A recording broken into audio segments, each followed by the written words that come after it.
ഓരോ സ്ഥാപനങ്ങളും ട്രസ്റ്റാക്കി ഇവർക്കിഷ്ടമുള്ളവരെ വെച്ച് അച്ഛന്മാരെ തലപ്പത്തും ഇരുത്തി കാര്യങ്ങൾ കൊണ്ടുപോയി ഇടയന്ത്രത്തിൻ്റെ കക്ഷത്തിൻ്റെ ഉള്ളിൽ എറണാകുളം രൂപതയുടെ സകല സ്വത്തുക്കളും അടിച്ചമർത്തുക എന്നുള്ളതായിരുന്നു ഇവരുടെ 15 കൊല്ലം 15 അത് 2008-9 കാലങ്ങളിൽ ഇവർ ഉണ്ടാക്കിയ പ്ലാനിങ്.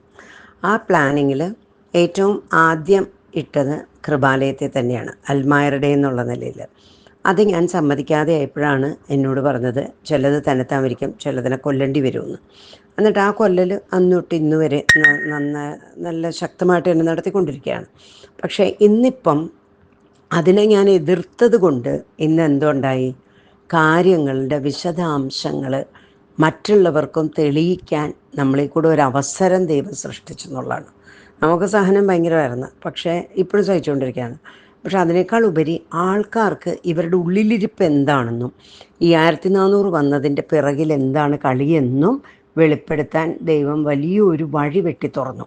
ആ വഴി വെട്ടി തുറന്നതിൻ്റെ അന്തിമഘട്ടങ്ങളാണ് ഇന്ന് സഭയിൽ ഉടനീളം ഇവരുടെ ഓരോ ചെയ്തികളും കൃത്യമായിട്ട് വ്യക്തമായിട്ട് ഇവർ ഓരോ ട്രസ്റ്റുകൾ ഉണ്ടാക്കി ഇതിനെ സമാഹരിക്കുന്നത്.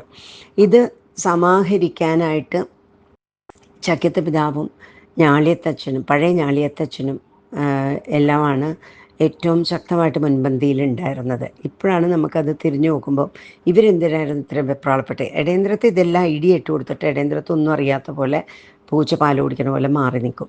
പിന്നെ ഇവരിൽ കൂടിയാണ് ഇത് ഇംപ്ലിമെൻറ്റേഷൻ നടന്നുകൊണ്ടിരുന്നത്. അപ്പോൾ അതുകൊണ്ട് ഇടയന്ത്രത്തിന് ഏറ്റവും ഫസ്റ്റ് തട്ട് കിട്ടൂല, മനസ്സിലായി. ഇതുപോലെ ഇല്ലാതാക്കിയതാണ് സെമിക് ഗ്രൂപ്പിനെ. സെമിക് ആർക്കിടെക്ട്സ് ഇവിടുത്തെ ഏറ്റവും ലീഡിങ് ആയിരുന്നു. അവരുടെ സ്വത്തുക്കൾ കുറച്ച് ചിറ്റൂർ ധ്യാനേന്ദ്രത്തിന് വേണമായിരുന്നു. അതിന് വേണ്ടിയിട്ട് അവരെ ഇട്ട് പീഡിപ്പിച്ച് അവരുടെ കമ്പനി പൊട്ടിച്ച് അവസാനം അവരെ ആത്മഹത്യയുടെ വക്കിലാക്കി. അവർ തുടങ്ങിയ ഏറ്റവും ഫസ്റ്റ് പ്രോജക്റ്റാണ് ലീ മെറിഡിയൻ്റെ ഇപ്പുറത്തെ ചെരിഞ്ഞത് ആൾ ആത്മഹത്യ ചെയ്തെന്നൊക്കെ പറഞ്ഞ് നിങ്ങൾ പരത്തി. ആ കെട്ടിടത്തിന് ഒരു ചെരുവുമില്ല, ആളും ആത്മഹത്യ ചെയ്തിട്ടില്ല. അവരുടെ ഭാര്യ എന്നിട്ട് കരഞ്ഞുകൊണ്ട് യൂട്യൂബിൽ ഒരു ഇതിട്ട് ഞങ്ങളെ ജീവിക്കാൻ അനുവദിക്കുന്ന അതിൻ്റെ പ്രധാന കൾപ്രിറ്റ് ഇടയന്ത്രത്തിൻ്റെ ബുദ്ധിയും ചക്യത്തിൻ്റെ നേതൃത്വമായിരുന്നു. അവസാനം അവർ അരവിനേക്കേറി ആരെയോ തല്ലുകയൊക്കെ ചെയ്തെന്ന് തോന്നുന്നു. ആ സ്ത്രീ സഹികെട്ടിട്ട് ഏതോ ഒരു അച്ഛൻ ഇവരോട് വെറുതെ എഴുതി വെച്ച് നിങ്ങൾക്ക് എന്താ ആവശ്യമെന്ന് അങ്ങനെ എന്തോ പറഞ്ഞപ്പോൾ ചെകിട്ടത് നോക്കി ഒരു തല്ല് കൊടുത്തു. ഇതുപോലെ പല പെണ്ണുങ്ങളുടെയും തല്ലു വാങ്ങിക്കാൻ വേണ്ടി മാത്രമാണ് അരമനയിൽ പല അച്ഛന്മാരും പിതാക്കന്മാരും ഇരിക്കുന്നത്. പറയാതിരിക്കാൻ വയ്യ, കാരണം ചെയ്തി അത്രയ്ക്കും ഭംഗിയാണേ. പെണ്ണുങ്ങളല്ലേ സഹിക്കണത്. അകത്ത് വരുന്ന ആണുങ്ങൾ എന്തെങ്കിലുമൊക്കെ പറഞ്ഞ് ഇവർ മണിയടിച്ച് കുപ്പിയിലിറക്കും. അവസാനം ഇത് തൊട്ട് അവസാനം ഉപ്പിടേണ്ട ഭാഗം വരുമ്പോഴായിരിക്കും പെണ്ണുങ്ങൾ ഇതറിയുന്നത്. അപ്പോൾ നമ്മൾ ചെകിടത്ത് നോക്കി അടിച്ചു പോവും, കാരണം നിവൃത്തികേട് കൊണ്ടാണ്. അതിൽ ആരെയും കുറ്റം പറയാനില്ല. ഇതുപോലെ അടികെട്ടിയ പലരുടെയും കഥകൾ എനിക്കറിയാം, കാരണം അവരുടെ ഉള്ളിലിരിപ്പും ചെയ്തികളും ഇപ്പോഴാണ് വെളിച്ചത്തേക്ക് വരുന്നത്. അപ്പോൾ അതുകൊണ്ട് ഇത് എത്രയും വേഗം ഇവരുടെ എല്ലാവരുടെയും ഈ ഉള്ളിലിരിപ്പ് പുറത്തേക്ക് കൊണ്ടുവന്നിട്ട് സഭേനെ രക്ഷിക്കേണ്ടത് വിശ്വാസികളുടെ കടമയാണ്. വിശ്വാസികൾ അരമുറുക്കി തന്നെ നിന്നില്ലെങ്കിൽ അവസാനം ഇവരുടെ തോന്നിവാസം, അതായത് ഈദി അമീൻ്റെ ഭരണം എറണാകുളം രൂപതയിൽ നടക്കും. അത് മറ്റുള്ള രൂപതകളിലേക്ക് സ്പ്രെഡാകും. വിശുദ്ധിയും വിശ്വാസവും ആത്മാവും എല്ലാം നശിക്കും. നമുക്ക് ഇത് അന്യം നിന്ന് പോകും സീറോ മലബാർ സഭ.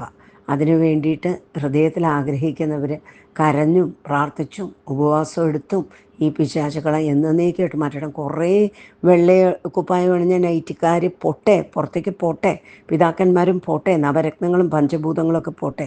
ഇവരൊക്കെ പോയാൽ മാത്രമേ സഭ രക്ഷിക്കപ്പെടുകയുള്ളൂ. അതിൻ്റെ അന്തസത്ത മനസ്സിലാക്കാൻ ആഗ്രഹിക്കുന്നവർ മാത്രം സഭയിൽ നിലനിന്നാൽ മതി. സ്വത്തുക്കൾ ഇവർ കുറേ അടിച്ചു മാറ്റും, എന്തെങ്കിലും ചെയ്യട്ടെ. പക്ഷെ നമുക്കതല്ലല്ലോ. നമുക്ക് നമ്മളുടെ തലമുറയ്ക്ക് വിശ്വാസം പങ്കുവെച്ച് കൊടുക്കുക എന്നുള്ള ഈശോയുടെ ദൗത്യം, അതാണ് നമ്മൾ നിറവേറ്റേണ്ടത്.